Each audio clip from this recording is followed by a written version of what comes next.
October, aka Stephen West MKAL week 3.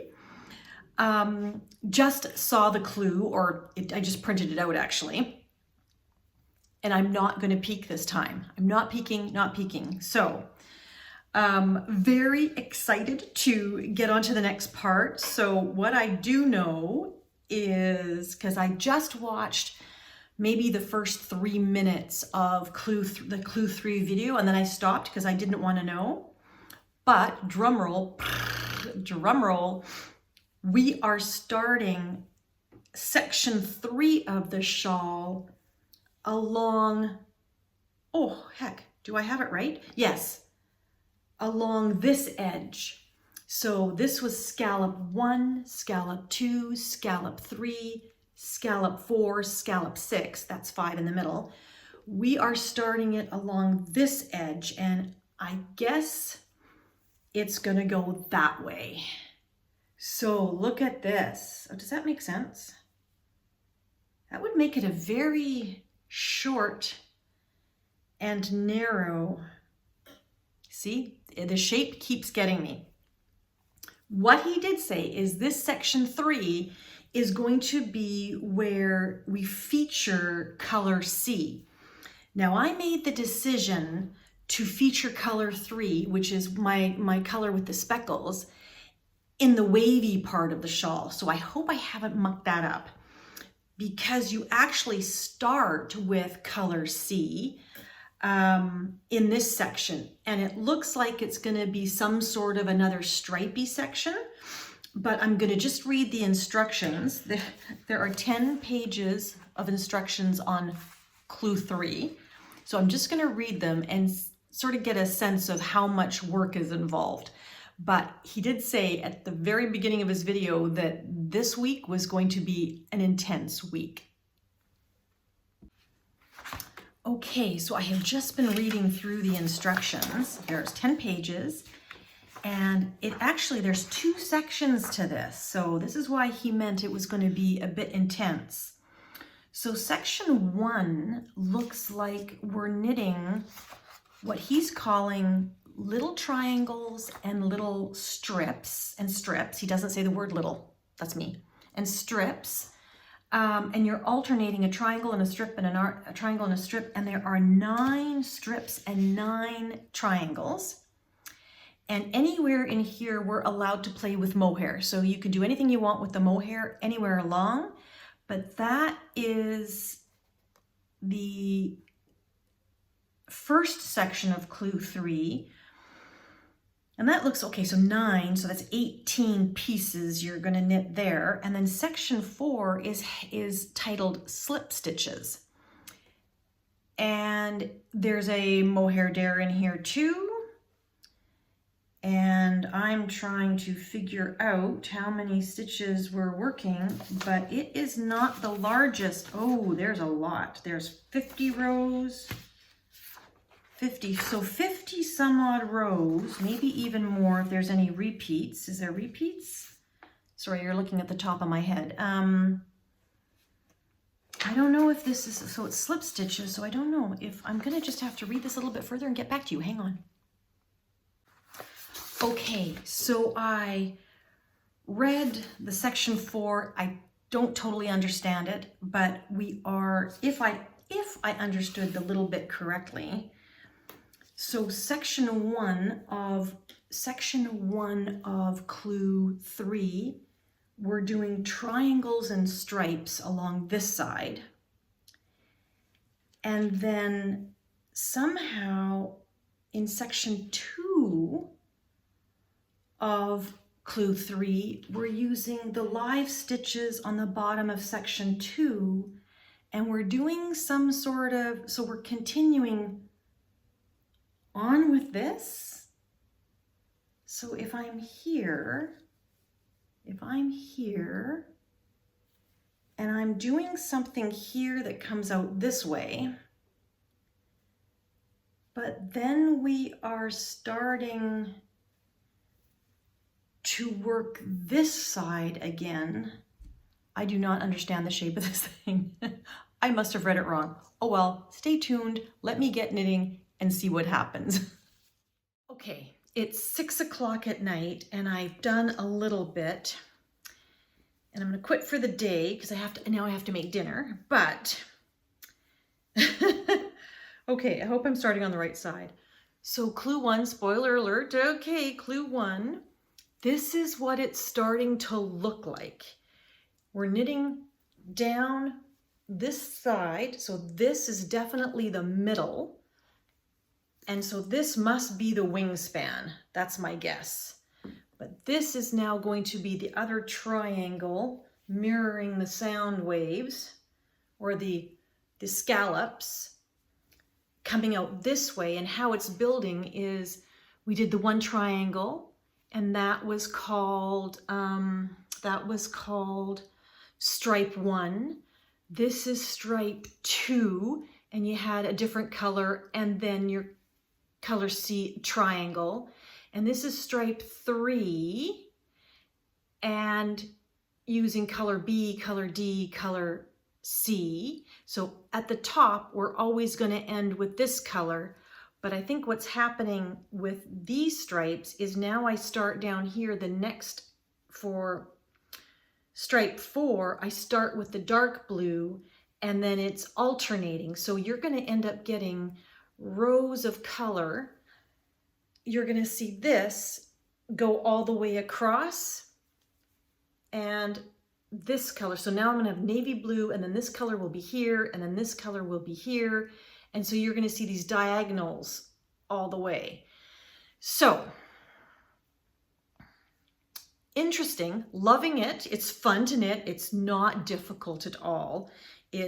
I'm not too sure how I feel about the roundiness of this and then the not roundiness of this. Now, in fairness, it comes in 2 sections. We're doing section 1 and then there's another section, section 2. Section 1 has 9 stripes. Okay, so that was stripe 1. This is stripe 2 and it goes this way. This is stripe 3 coming this way. Stripe 4 will keep coming. There are 9 stripes, so I have still another 30 blocks of color to do just for section 1. Yeah, that is a big knit. Clue 3 is going to be the kicker for sure. So, and then the second section of clue 3 has 50 rows and let's see, if I've done 3 stripes, and notice how my stripes are aligning with the scallop. So if you can see this, sorry, I'm looking at my work here. So apologies that I'm not looking at the camera, but there's stitches here and then see how it's a different color and that's a different color and then here's a different color and there's a different color. That defines where the stripe starts. So how many of those do I have? 1, 2, 3, 4, 5, 6, 7, 8, 9. Oh, interesting. That takes us, the stripe section alone takes us right to the end of this scallop. So imagine you've got these stripes going in a diagonal. It's going to get longer and longer, and it's going to obviously be as wide as this section. And then the next section, section 2 of clue 3, you're supposed to start, sorry, my lad there. You're supposed to start knitting with these live stitches, and I bet you anything, you carry on all the way along. Oh, but then I've got that. Oh no, see? Okay, this is not making sense. Okay. If my 9 scallops are going to take me to there, I have this flat edge here, a flat edge of closed stitches. These are not live stitches down here. These are the short rows. I have a ton of live stitches at the bottom of this, and the second section of clue 3 uses these stitches. So then maybe that's the border of this side, and clue 5 will be the border of that side. I don't know. That doesn't make sense. I'm still missing something. I give up. I should just trust in Stephen West's process. I'll just trust. Trust. But I'm wearing blue today because there you go. This is my sweater number 14 that I knit 2 years ago, I think. And so having a blue shawl to go with it would be absolutely perfect. Anyway, I'll check in with you tomorrow and see how far I get on the 30 more color blocks I have to do for clue 3. Is Friday, October 17th. It is about 6 in the evening. We have just come back from golf, so if I'm flushed, it's because, again, I am completely windburnt. But we had such a fun day. We had a full game of golf, which was super duper. But I just wanted to share with you one of the funny things that it's funny to me. Trying to figure out dinner. I hate cooking Monday through Friday, like I'm sure most people do. Maybe other people don't. I love cooking. Don't get me wrong. What am I trying to say? But sometimes cooking every single day gets a little bit tedious. And so, especially when we're going to go golfing, I hate, and we had a later tea time. I didn't want to be rushing around. So I thought I'd pull my crock pot out. So my slow cooker. And this is a slow cooker from North America. So I decided to make a beef stew with all grass-fed beef ingredients and wonderful Irish ingredients, all the fresh potatoes and carrots and onions and, just all the goodness. But in my slow cooker. So this morning I was up at the crack of dawn. I should have filmed this. In my house coat, browning all the beef, so chopping up all the onions and the carrots and everything, and I threw it in my slow cooker. But the slow cooker has to go on a transformer because it's the wrong voltage. So I've got a little video here, I'll just overlay it, of our slow cooker setup. And the whole entire time I'm going, Patrick, are you sure? What happens if this thing blows up? What happens if there's a short circuit? What happens if, and I was just so worried about it. So, and he's like, no, it'll be fine. But seriously, the whole game, the whole afternoon, I worried about it because it had to be on this timer for 8 hours on my slow cooker on low, and it felt awfully hot to me. Happy to say we got home and it worked like a charm. Oh, I'm so relieved. So I popped some croissants in the oven and we're just having stew tonight with some fresh baked croissants. I just wanted to share that with you because, hey, it was a first for me and it was an adventure. And so I now have a new method of cooking meals when we're out and about and I don't have to worry. It actually works. So let me show you where I'm at with, okay, as of 6 o'clock on Friday night, I am starting stripe 5. Here is stripe 5. So this little triangle was technically stripe 1, 2, 3, 4, and I'm starting 5. And hopefully you can see the pattern, how it's alternating. So now this little space where my thumb is going to be the dark blue, and the dark blue is going to go all the way across. And here's the light blue. I've decided to switch it. I was using color B held with mohair. Now I'm just doing 2 strands of mohair, the same as I did in the wave part. And so these, I can't remember. I can't remember what a rectangle on an angle is called.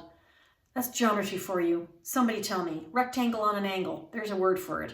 But anyway, so these will continue in the icy blue color and the denim blue color. And at the top, these triangles will always be my color C. So this is going to go all the way down here. I am on stripe 5. There are 9 stripes in total.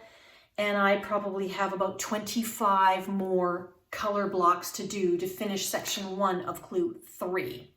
Lovely. So that's all I'm going to say about the Stephen West shawl at the moment.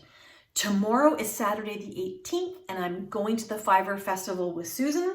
I have to be up at the crack of dawn, get showered, cleaned up, packed. I'm trying to figure out what to bring for knitting. So I think, I mean, I should finish my socks. Socks are such a good thing to bring along. This is the shoulda, coulda, woulda, right? Because I am on the feet of both socks. So I'm like, I have turned the heel. I don't know how I'm going to show you this. I'm doing magic loop. So I've done the heel flapping gusset. I've turned. I'm on the foot. I could bring my socks. Maybe I should bring my socks and get the feet all the way done. It's a 2-hour bus ride there and a 2-hour bus ride back. I've changed it from the train. I was going to take the train. It takes 3 hours, but it gets me closer to the venue. So I was going to take the train, but apparently tomorrow there's going to be high winds and the train gets canceled in high winds. So I didn't want to risk not showing up. So I'm taking the bus instead. I have to take Gravel, believe it or not, to take a bus or a train because I get motion sickness. So assuming that I don't fall asleep because of the gravel and I'm actually able to knit while I am on the bus, I'm working on this. This is, remember I was talking about doing the everyday DRK everyday sweater by Andrea Mowry in the yarn that I dyed myself. That is it. It's turning, I am doing helical knitting. I will tell you more about this. See, the colorways are different. I'm not a professional dyer. I don't know what I'm doing. So that is what they look like. But I am doing the DRK mashed up with the broom. I somehow didn't want to do a circular yoke. I loved the neckline of the DRK every day. And so I started doing the original yoke, and then I thought, you know what? I just don't want the yoke to be tight. It seems to be a little bit more fitted, and I don't know, I just didn't want it to be too tight. And I thought a raglan might give me more room. I don't know if that's true or not, but I just like the idea of a raglan versus a yoke. So I'm doing a mashup. I don't know what I'm doing. I am doing half DRK and half broom, both Andrea Mowry patterns. And I'll have to let you know how it goes, but I will go into more detail as to what I'm doing and how I'm modifying it as I go along. But this is very Halloween-y to me. I'm loving this. Look at this. Doesn't it look spooky? Spooky in a good way. So that's what I think. So I think I'm gonna knit this on the bus. I should bring this because I'm almost finished, but I think I'm gonna bring this. I don't know, we'll see how it all turns out. Okay, so I'm gonna sign off for tonight, and I will hopefully, I won't be able to video tomorrow or check in tomorrow because I'll be at the Fiber Festival and I'll be traveling. But I will check in on Sunday. That said, I am going to do footage of the Fiber Festival, which obviously will be included in this video. Okay, talk to you later. It is Saturday night at about 10:30. Had a beautiful day today. Went to the Dublin Fiber Festival, and so I'll show some footage just right after this little blurb. But yeah, I did not have the opportunity to film my trip up or down because I think I might have mentioned that I took the bus there and back, and it's a 2-hour and 15-minute bus ride. And I get motion sick, so I have to take Gravel when I travel on trains or buses. Not planes, strangely enough, but trains or buses and ferries. Like if I'm going to be on the ferry for any length of time, I need to take Gravel. And I'm still groggy because I took 2. I took 1 in the morning and then 1 in the late afternoon on my bus ride home, and I'm still groggy. So, but I'm in my pajamas. I'm all ready for bed. And I just wanted to check in with you. I want to tell you just a little bit about the day and then show you my acquisitions, which were not many, but it was a lot of fun. So I took the bus up early in the morning and I met Susan from Wild Cottage Knitting and her husband Tom. Hi Susan. Hi Tom. It was a blast. We met at the Houston train station, which is literally I don't know, not even a 10-minute walk from the venue. We had a bite to eat and got acquainted in person, which was really nice. It's so nice to meet people face to face. And then we all walked to the Irish Museum of Modern Art, which Tom is a wealth of knowledge about Ireland. Both Susan and Tom have lived in Ireland for quite a while. And he told us that the actual venue, the actual building, it was built in, I think, in the 1600s, and it used to be an old hospital.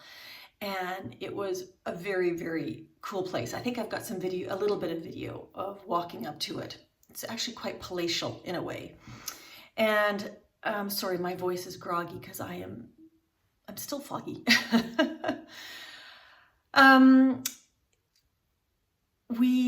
We went in. It was not a large festival. It was only one room, but it was very, very well done, very well organized, and a broad selection of yarn dyers and other crafts. Like, people that were actually there were actually selling their handmade goods. And that's quite often you see that. Like, for example, the Maryland Sheep and Wool Festival has a lot of felting and a lot of weaving booths. Well, this one did too. A lot of weaving, a lot of felting, a lot of hand spun yarn from their own sheep, which I thought was really interesting. And then a beautiful selection of yarns. So without further ado, and this is the second annual one, so not too sure when it's going to be next year, but I'm looking forward to going. So that is one of the booths I went to. Sound of Spinning. Okay, that's just going to give it away as to what I might have bought. But I ended up falling in love with the fiber. So the Sound of Spinning, I bought this beautiful, I bought 4 of these. So I want to make sure that I have enough to, I don't know, make something, at least a shawl. So I have 4 of these beautiful bats. And where are my glasses? Where are my glasses? This is 50% Galway wool, which is a heritage breed in Ireland, and 50% super soft merino silk and sari silk with a little bit of tencel, which gives it that sheen. And tencel is a natural fiber. But there you go, which is kind of like a natural nylon. There you go. I don't know. I've talked so much today. I think that's why my voice is groggy, because I just talked. It was a lot of talking. It was lovely. I could have spent hours and hours and hours and hours and hours more with Susan and Tom, but unfortunately we had to take trips home. I went back down to County Wexford and Susan went to County Clare. So I bought that, and then I also bought this bat of beautiful 75% BFL and 25% nylon, and this is called Katja. This actually has a name. Did this one have a name? No, this was just color G0. It's either 9083 or G083, but this one is named Katja, and so I want to try spinning a pair of socks out of that because I've never done that. And then it's very fallish, and I love this one, which was very moody, but this is 100% BFL. So this will be an accent in a sweater. And then the last thing that I bought, what else is in there? Oh, those are all my fiber things. The last thing that I bought, I've got fluff. Oh no, I'm losing fluff. Don't lose your fluff. Is from the Woolly Chicken. And the Woolly Chicken, believe it or not, I don't think,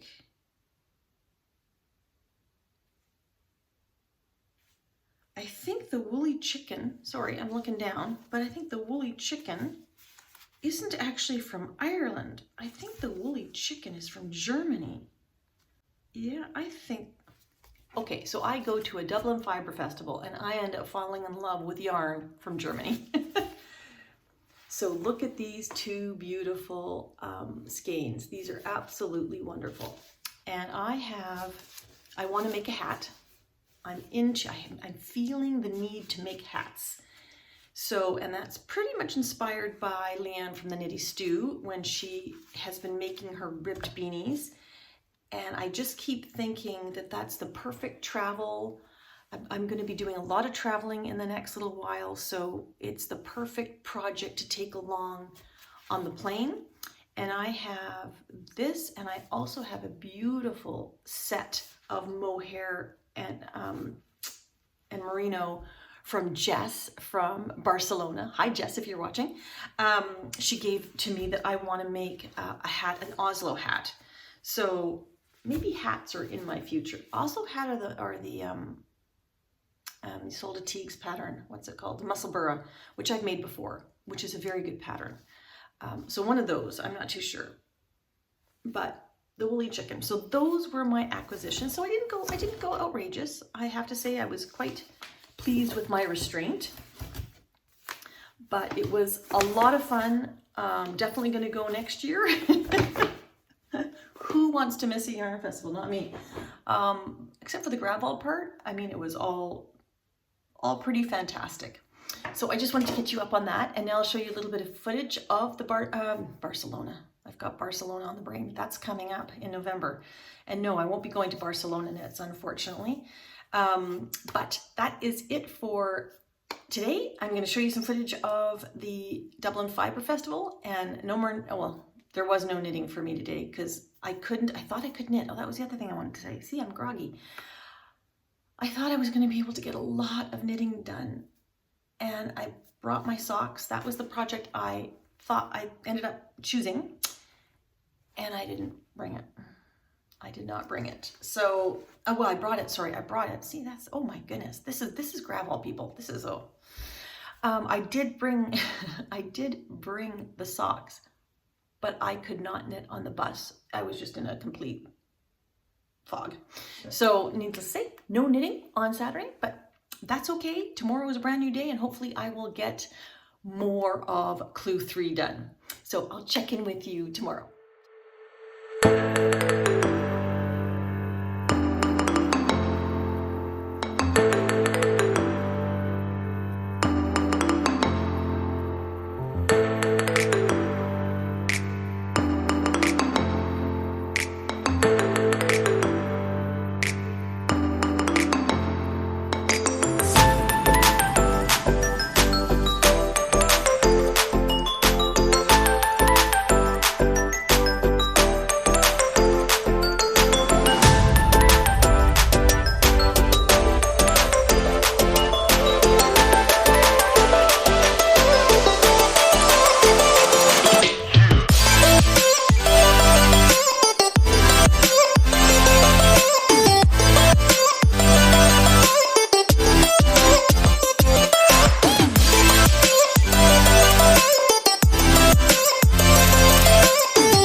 Good morning, everyone. It is Monday, October 20th. It is a rainy, gloomy day, perfect for staying in and knitting. Didn't get a chance to video. Saturday was a full day. That was the whole Dublin Festival. I showed you some footage of that, or I'll do it now, or I have done it. And then yesterday, I don't know what happened to yesterday. It just kind of disappeared on me. I knit quite a bit actually. But I'm gonna say that clue 3, section 1, so clue 3 comes in 2 sections. I'm now no longer gonna be on time because this is just so much knitting in clue 3. So section 1 is this beautiful diamond pattern, which is absolutely lovely. You start with 1 diamond, then you start the second stripe, and you do a block and then a diamond, and then you do another block, and so this is the 3rd stripe, and you're alternating 1, 2, and then the diamond, and then the next stripe you do 1, 2, 3, and the diamond, and it just grows and grows and grows and grows. So your color pop, or your fun color, color C, is always the last triangle on the top, which makes it a lot of fun. And then you're alternating all the way through to create these lines of diamonds and stripes, I guess. So I am on the triangle, the end triangle for stripe 7. There are 9 stripes. I'm hoping to get 8 done today. See, that's quite a bit of knitting.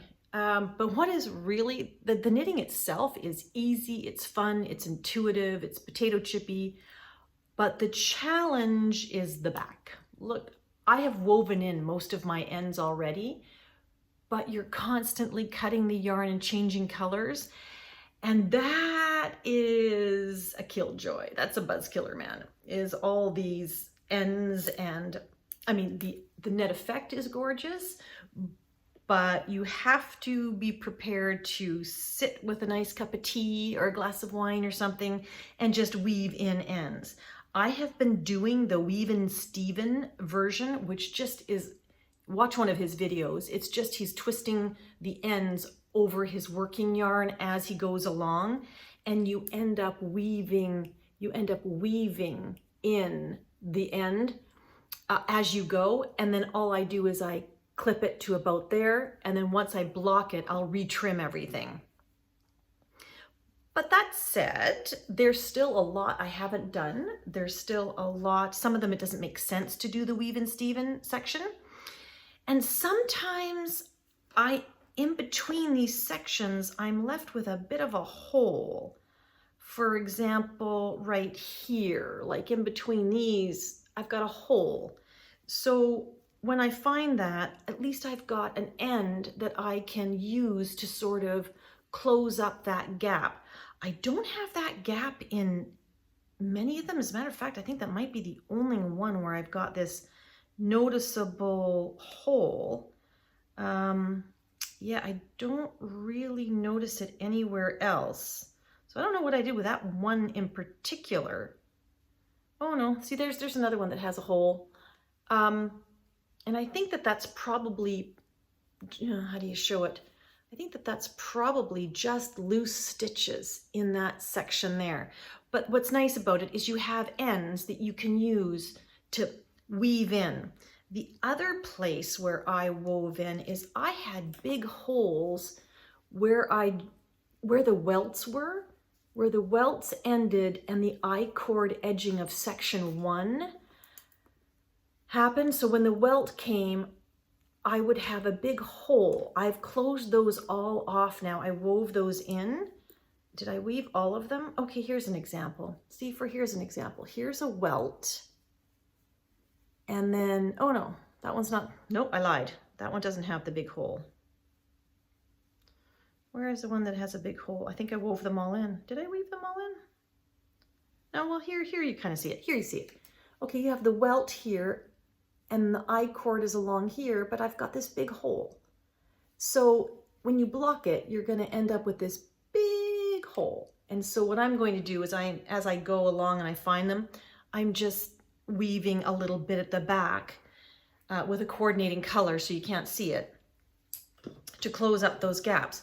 I don't know if I'm supposed to do that because quite frankly, the gaps are on the other side too. So, oh gosh, now I've probably created a mess for myself.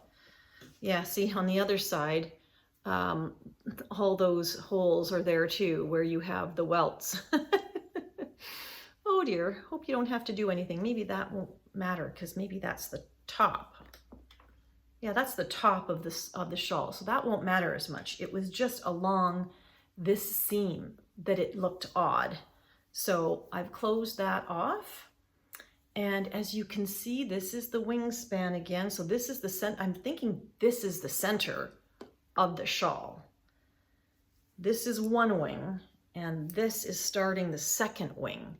So clue 3 again, it's this section was section 1 of clue 3, which is all these diamonds. So tomorrow I might get through all of section 1 of clue 3. I haven't even started section 2. And section 2 is mosaic knitting or slip stitches of some sort. And that's again going to be along from, it's going to be from this bottom edge here, if you can see it, this bottom edge here, all the way along the bottom of these stripes to mirror the waves. So, and that's all clue 3. And I haven't even started that, and it's Monday. So the next clue 4 comes out on Thursday. I doubt very much I'll be on track, but it doesn't matter because it's turning out beautiful. I wasn't sure about how I would like these against this, because this is all wavy and these are all waves and this is geometrical. So I'm not too sure, sharp angles. So I wasn't too sure how I'd like it. I'm liking it so far. The only concern I have is that the scallop section is so heavy and so dense. There's brioche, there's mesh, there's these welts. So there's a lot of fabric in here and it's quite heavy. This is light and airy. This is really light and airy.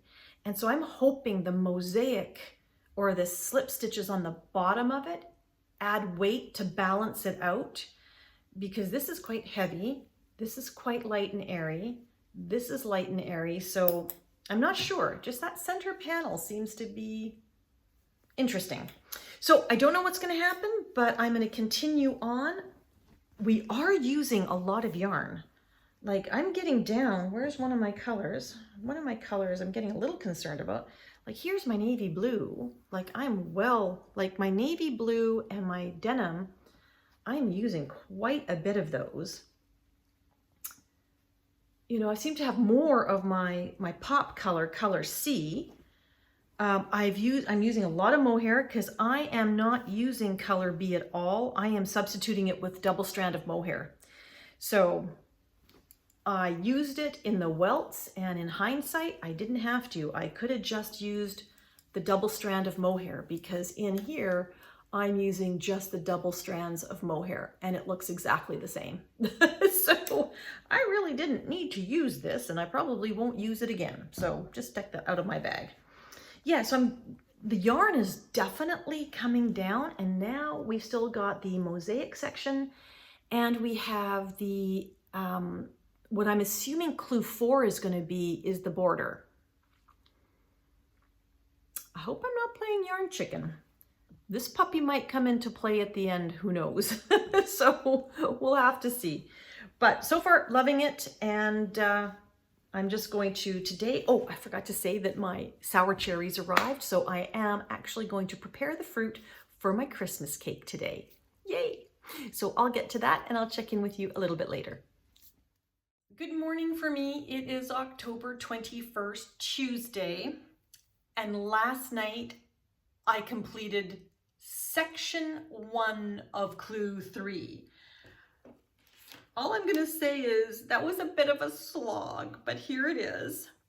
That is the completed section 1 of clue 3. And so now there is a second section. Oh, I've got it upside down. That's the way it's supposed to go. There you go. And I know that because section 2 of clue 3 starts down here. I have to start with the stitches that are already attached to the needle. And we're going to go along this bottom edge and obviously create a second wing, extend the other wing. So that is what it looks like. I wasn't sure about it at first. And I have to just do a shout out to two podcasters. I don't know her name, but if you get a chance, look up the Shawl Knitter and take a look at her MKAL shawl. Totally gone rogue, love it, totally gone rogue, more with the color selection. And I think that is worth a peek just to see what a shawl can look like in those vibrant colors. Another one is called Nadine, it's called Happy Hands Knitting, and it's Nadine, and she's in New South Wales, and she decided she didn't like this section. And I'll talk a little bit more about that, but take a look at what she has done. She has incorporated crochet. So I love seeing all the different versions of shawls that are coming out. And I have to say, some people are very creative. I'm very much a rule follower when it comes to knitting a Stephen West shawl, but now I'm getting a little bit more comfortable. Maybe next year my approach is going to be don't choose any yarn. I want to do a 100% scrappy version of whatever the shawl is going to be next year, because I'm seeing all these super colorful ones, and when they don't like something, they just change it. For example, the shawl knitter didn't like the welts, so she did something different. Take a look. Nadine did crochet instead of these diamonds, and have to say, it looks pretty nice. So just shows you there are different options. That said, I'm very happy that I stuck with it because, oh my goodness, it wasn't the most fun knit. I have to say, this section, everything else has been lovely. This section was a bit of a slog because you have to change yarn and you're cutting yarn all the time.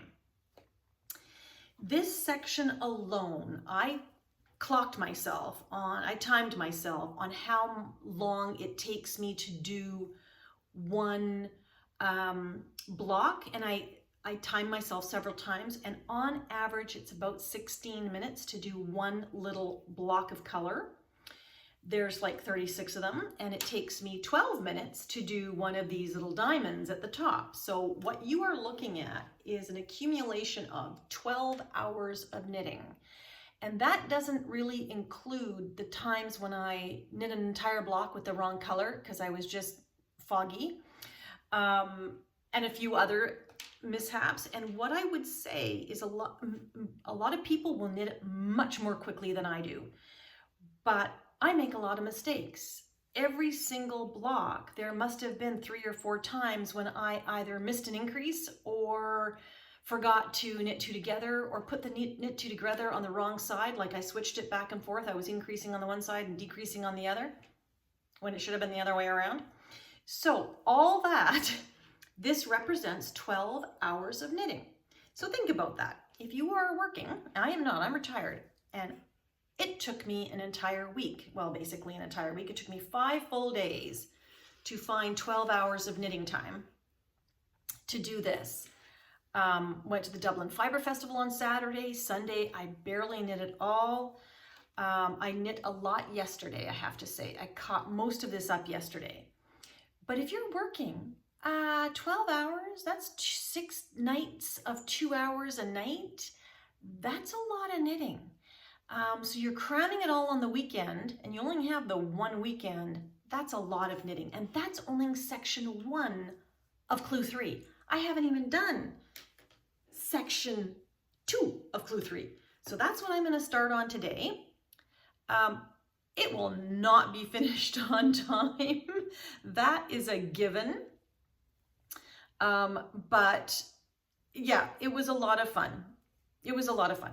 Well, I would say the whole thing has been a lot of fun. This part I'm glad is over, quite frankly.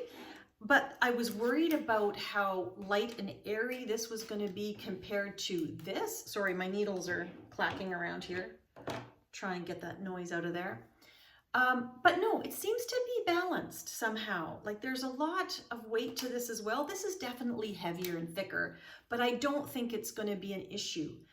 What I will say with this shawl and any shawl that I have made, blocking makes all the difference. And I am very particular when I block garments. So for example, this wavy, wavy, wavy line in the middle, that's supposed to be the middle, I'm going to try and block that out straight.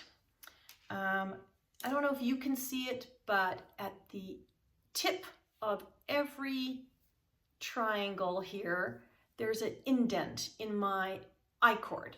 Well, that's just because the yarn pulls a little bit, but I'm going to try and block that straight. I'm going to try and make sure that all my diamonds are sitting nicely and not warped. So trying to get those shapes as angular as possible, as opposed to warpy or whatever.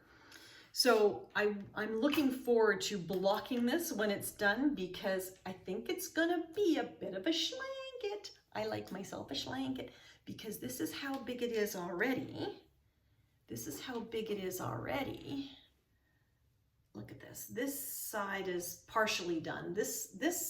Okay, the border isn't on yet. The border isn't on, and it's already my full wingspan plus some.